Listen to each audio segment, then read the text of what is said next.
ঘুরে যাও মা, ঘুরে যাও। আমি এক্ষুনি গিয়ে ওই ব্রাহ্মণী গর্ভচূর্ণ করে দিয়ে আসি মা, গর্ভচূর্ণ করে দিয়ে আসবো।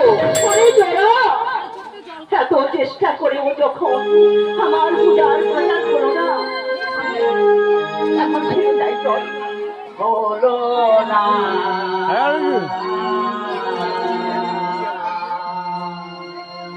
হলো না